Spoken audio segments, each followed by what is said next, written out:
श्री जगन्नाथ भाई मैंने सर्वप्रथम गुरुदेव गणपति और जगदम्बा को प्रणाम करी आज आम आम आस्ट्रो सेशन को आगू बढ़ेगा। आस्ट्रो सेशन क्रम आमे प्रेडिक्शन टेक्निक पढ़ुଥିଲେ। प्रेडिक्शन टेक्निक रे आमे राशि मानकर नैसर्गिक कारक तत्वକୁ आधार करी ମାନସାଗରୀ ପଦ୍ଧତିରେ ଦିଆଯାଇଥିବା ପୁରାତନ ଆଚାର୍ଯ୍ୟ ମାନଙ୍କର ସେଇ ପ୍ରେଡିକ୍ସନ ଟେକ୍ନିକ କୁ ପଢିବା ଆରମ୍ଭ କରିଛେ ଏବଂ ଆମେ ସେହି କ୍ରମରେ ଏକାଦଶ ଭାବ ପର୍ଯ୍ୟନ୍ତ ପଳେଇ ଯାଇଥିଲେ। ଆଜି ଆମେ ବ୍ୟୟ ଭାବ ବା ଦ୍ୱାଦଶ ଭାବ ବିଷୟରେ ଆଲୋଚନା କରିବା। ମୁଁ କହି ରଖେ ଯେ କୁଣ୍ଡଳୀର କୌଣସି ପ୍ରେଡିକ୍ସନ ଜାଣିବା ପାଇଁ ସର୍ବପ୍ରଥମେ ଛୋଟ ଛୋଟ ଜିନିଷ ଗୁଡାକ ପ୍ରତି ଧ୍ୟାନ ଦେଇକି ତାପରେ ରିସର୍ଚ୍ଚ କରିବା ଆବଶ୍ୟକ। ପୁରାତନ ଆଚାର୍ଯ୍ୟ ମାନେ ବିଭିନ୍ନ ପ୍ରକାର ଲେଖିଛନ୍ତି, ଏଇଟା ହିଁ ଯେ ପ୍ରେଡିକ୍ସନ ରେ ଏଇଆ ହିଁ ହବ ସେମିତି ମାନେ ନୁହଁ। କୁଣ୍ଡଳୀର ଆନାଲିସିସ୍ ସବୁ କୁଣ୍ଡଳୀକୁ ଭଲ ଭାବରେ ଦେଖିଲା ପରେ ହିଁ ଜଣା ପଡେ। ବଟ୍ ଯେହେତୁ ଆମେ ଏଟା ପଢୁଛେ ମୂଳଦୁଆ ଷ୍ଟ୍ରଙ୍ଗ କରୁଛେ, ବେସ୍ ଷ୍ଟ୍ରଙ୍ଗ କରୁଛେ, ସେଥିପାଇଁ ଆମେ ମାନସାଗରୀ ପଦ୍ଧତିର ଟେକ୍ନିକ ଗୁଡାକ ପଢୁଛେ ପୁରାତନ ଆଚାର୍ଯ୍ୟ ମାନଙ୍କର। ତ ମାନସାଗରୀ ପଦ୍ଧତି ହିସାବରେ ଆଜି ଆମେ ବ୍ୟୟ ଭାବ ସ୍ଥିତ ଦ୍ୱାଦଶ ରାଶି ମାନଙ୍କର ଫଳାଫଳ ବିଷୟରେ ଆଲୋଚନା କରିବା। ଠିକ ଅଛି। ଯଦି ବ୍ୟୟ ଭାବରେ ମେଷ ରାଶି ହୁଏ, ବ୍ୟୟ ଭାବରେ ମେଷ ରାଶି କେତେବେଳେ ଆସିବ ନା ବ୍ୟୟ ଭାବରେ ମେଷ ରାଶି ସେତେବେଳେ ଆସିବ ଯେତେବେଳେ ବୃଷ ଲଗ୍ନ ହେଇଥିବ। ଠିକ ଅଛି। ତ ମଣିଷ ଉତ୍ତମ ଭୋଜନ, ବସ୍ତ୍ରାଦି ସୁଖରେ, ଗାଈ ଆଦି ପଶୁଙ୍କ ପାଳନରେ ନିଜ ଉପାର୍ଜିତ ଧନକୁ ଖର୍ଚ୍ଚ କରିବା ବାଲା ହୋଇଥାଏ। ଯଦି ମଡର୍ନ ଡେ ରେ ଇଣ୍ଟରପ୍ରିଟେସନ ଦେଖିବା, ଭଲ ରେଷ୍ଟୁରାଣ୍ଟରେ ଖାଇବ, ଭଲ ଡ୍ରେସ ପିନ୍ଧିବ ଏବଂ ଭଲ ଯାନବାହନ ଏବଂ ଭଲ ପେଟ୍ସ ରଖିବ, ସେଇଥିରେ ନିଜର ଧନକୁ ଖର୍ଚ୍ଚ କରିବା ବାଲା ହେଇଥାଏ। ବ୍ୟୟ ଭାବରେ ଯଦି ବୃଷ ରାଶି ଆସିଲା, ବୃଷ ରାଶି କେତେବେଳେ ଆସିବ ନା ଯେତେବେଳେ ମିଥୁନ ଲଗ୍ନର କୁଣ୍ଡଳୀ ହବ, ତାହେଲେ ସିଏ କଣ କରିବ ନା ତାର ରିଲେସନସିପ ଉପରେ, ତାର ସାଙ୍ଗମାନଙ୍କ ଉପରେ, ବସ୍ତ୍ର କିଣିବାରେ, ନିଜ ପରାକ୍ରମରେ ଅର୍ଜିତ ଧନକୁ ଖର୍ଚ୍ଚ କରିଥାଏ। ବ୍ୟୟ ଭାବରେ ଯଦି ମିଥୁନ ରାଶି ଆସେ, କର୍କଟ ଲଗ୍ନର କୁଣ୍ଡଳୀ ହେଇଥିବ, ତାହେଲେ ନିଜର ରିଲେସନସିପ ଏବଂ ବିଭିନ୍ନ ସ୍ତ୍ରୀ ମାନଙ୍କ ଉପରେ, ନିଜର ନୌକର ଚାକରଙ୍କ ଉପରେ, ଆଉ ଏ ଲୋକକୁ ଦୁଷ୍ଟ ଜନ ଏବଂ କୁସଙ୍ଗରୁ ବଞ୍ଚିକି ରହିବା ଦରକାର। ଇଏ ଯଦି ଦୁଷ୍ଟ ଜନ କୁସଙ୍ଗ କରେ ତାହେଲେ ସେଥିରେ ତାର ଅଧିକ ଧନ ଖର୍ଚ୍ଚ ହବାର ସମ୍ଭାବନା ରହିଛି।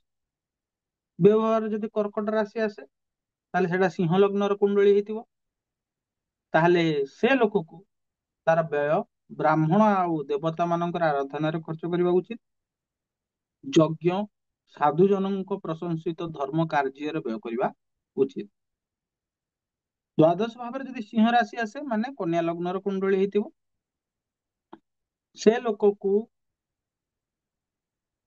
ନିଜ ଗୁଣ, ନିଜର ରାଗ ଉପରେ କଣ୍ଟ୍ରୋଲ କରିବା ଉଚିତ। ନହେଲେ ସେ କୁଆଡେ କଣ ପଇସା ଖର୍ଚ୍ଚ କରିବ ତାର କିଛି ଜଣା ପଡିବ ନାହିଁ।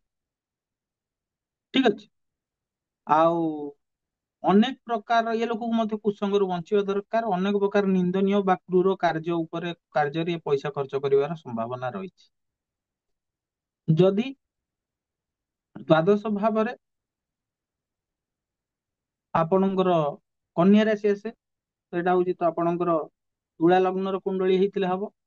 ସିଏ କଣ କରିବ, ନିଜର ରିଲେସନସିପ, ଅନେକ ସ୍ତ୍ରୀ ମାନଙ୍କ ଉପରେ ଅଧିକ ଖର୍ଚ୍ଚ କରିବା ବାଲା, ସ୍ତ୍ରୀ ଲୋକଙ୍କ ଉପରେ, ମା ହେଇପାରନ୍ତି, ଭଉଣୀ ହେଇପାରନ୍ତି, ନିଜର ପ୍ରେମ ସମ୍ପର୍କୀୟ ବା ଯାହାକୁ ଭଲ ପାଉଥିବେ ତାଙ୍କ ଉପରେ ହେଇପାରନ୍ତି, ଏବଂ ବିବାହ ଆଦି ମଙ୍ଗଳ କାର୍ଯ୍ୟରେ ତଥା ସାଧୁଙ୍କ ସଙ୍ଗତିରେ ଏ ଲୋକକୁ ଖର୍ଚ୍ଚ କରିବା ଦରକାର।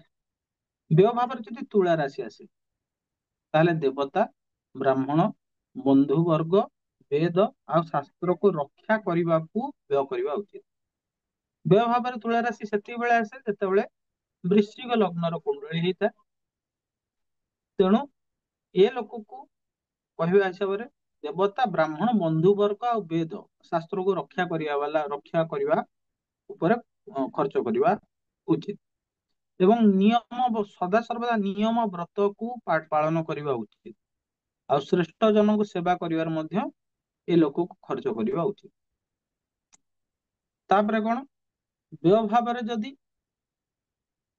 ବିଛା ରାଶି ଆସେ, ବ୍ୟୟ ଭାବରେ ବିଛା ରାଶି କେତେବେଳେ ଆସିବ, ଯେତେବେଳେ ଧନୁ ଲଗ୍ନର କୁଣ୍ଡଳ ହେଇଥିବ।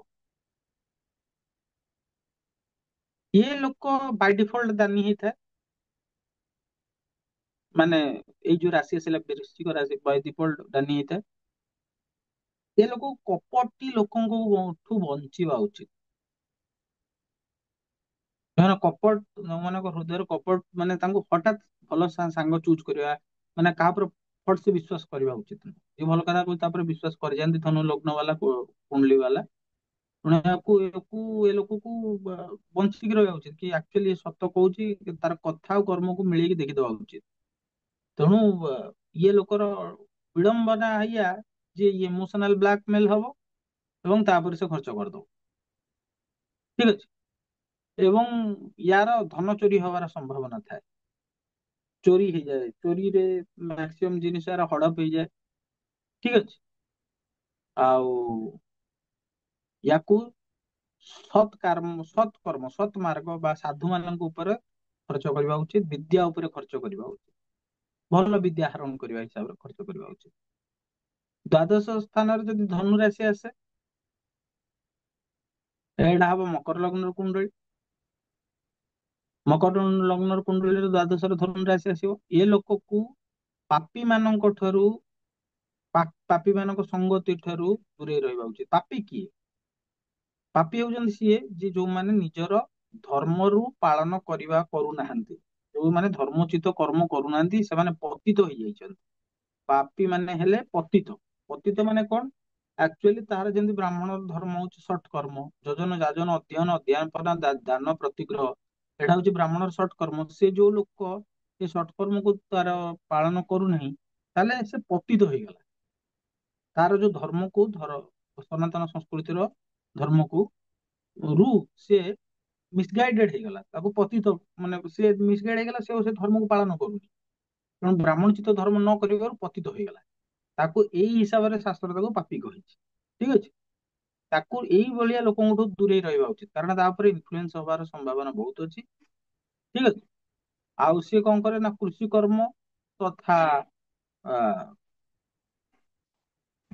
ସମାଜ ଉପରେ ଖର୍ଚ୍ଚ କରିବା ବାଲା ହେଇଥାଏ। ବ୍ୟୟ ସ୍ଥାନରେ ଯଦି ମକର ରାଶି ଆସେ, ମକର ରାଶି ଆସିଲେ ମାନେ କୁମ୍ଭ ଲଗ୍ନର କୁଣ୍ଡଳୀ ହେଇଥାଏ, ଇଏ ଲୋକ ନିଜର ଖାଇବା ପିଇବା ଉପରେ ଖର୍ଚ୍ଚ କରିବା, ଅଧିକ ଖର୍ଚ୍ଚ କରିବା ହେଇଥାଏ। ଆଉ ନିଜର ପରିବାର, ନିଜର ବର୍ଗର ଲୋକମାନଙ୍କର ସତ୍କାରରେ ରତ, ଆଉ ଅଳ୍ପ ଚାଷ ବାସ କରିବା ବାଲା ବି ଚାଷ ବାସ ଉପରେ ମଧ୍ୟ ଖର୍ଚ୍ଚ କରିବା ବାଲା ହେଇଥାଏ। ଆଉ ଏ ଲୋକ ପ୍ରାୟତଃ ସେଭ୍ କରିପାରନ୍ତି ନାହିଁ। କୁମ୍ଭ ଲଗ୍ନ ବାଲା କୁଣ୍ଡଳୀରେ ବ୍ୟୟଭାବକୁ ମକର ରାଶି ରୁଲ କରେ। ପ୍ରାୟତଃ ଏଇ ମାନେ ଆଚାର୍ଯ୍ୟଙ୍କ ମତରେ ଏ ଲୋକ ପ୍ରାୟତଃ ଧନ ସେଭ୍ କରିପାରେ ନାହିଁ, ତାର ଧନ ସବୁ ଯେମିତି ହେଲେ ବି ଖର୍ଚ୍ଚ ହେଇଯାଏ। ବ୍ୟୟ ଭାବରେ ଯଦି କୁମ୍ଭ ରାଶି ଆସେ, କୋଉ ଲଗ୍ନର ବ୍ୟବହାର କୁମ୍ଭ ରାଶି ଆସିବ ନା, ମୀନ ରାଶି। ତେଣୁ ଏ ଲୋକକୁ ମୀନ ଲଗ୍ନର କୁଣ୍ଡଳୀରେ କୁମ୍ଭ ରାଶି ଦ୍ୱାଦଶ ଭାବରେ ଆସେ। ଏଇ ଲୋକକୁ ଦେବତା, ବ୍ରାହ୍ମଣ, ତପସ୍ୱୀ ଆଦି ମାନଙ୍କ ର ପୂଜାରେ ଖର୍ଚ୍ଚ କରିବା ଉଚିତ। ତ ତେଣୁ ୟାକୁ ୱାଟର ରିଲେଟେଡ କୌଣସି ଜିନିଷ, ୱାଟର ଟ୍ରାନ୍ସପୋର୍ଟ ରିଲେଟେଡ କୌଣସି ଜିନିଷରେ ଖର୍ଚ୍ଚ କଲେ ବହୁତ ତାର ମୁନାଫା ମିଳିଥାଏ। ଆଉ ୟାକୁ ବିଦେଶ ଯାତ୍ରାର ସମ୍ଭାବନା ଥାଏ। ଆଉ ଲିଟିଗେସନ ରେ ୟାର ପ୍ରାୟ ବ୍ୟୟ ହବାର ସମ୍ଭାବନା ଥାଏ। ତେଣୁ ଇଏ ହେଲା ବ୍ୟୟଭାବସ୍ଥିତ କୁମ୍ଭ ରାଶିର ଫଳ। ଆମେ ଏଇ ହିସାବରେ ତାରତମ୍ୟକୁ ନଜରରେ ରଖିକି ଗୋଟେ ଆଲୋଚନା ବ୍ୟୟଭାବର ଏଇଠି କମ୍ପ୍ଲିଟ କଲେ। ଏ ପ୍ରେଡିକ୍ସନ ଟେକ୍ନିକ ରେ ଆମେ ଭାବସ୍ଥିତ ରାଶି ମାନଙ୍କର କମ୍ପ୍ଲିଟ କଲେ। ଏବେ ଆମେ ଆଗାମୀ ଅଧ୍ୟାୟ ଗୁଡିକରେ ଆମେ ଦ୍ଵାଦଶ ଭାବରେ ରବି କେମିତି ରିଆକ୍ଟ କରିବେ, ଦ୍ଵାଦଶ ଭାବରେ ନବଗ୍ରହ କିଭଳି ଭାବରେ ରିଆକ୍ଟ କରିବେ, ତା ଉପରେ ଆମେ ପ୍ରେଡିକ୍ସନ ଟେକ୍ନିକ ପଢିବା। ତ ଆଜିର ସେସନ ଏତିକି। ସମସ୍ତଙ୍କୁ ଜୟ ଶ୍ରୀ ଜଗନ୍ନାଥ।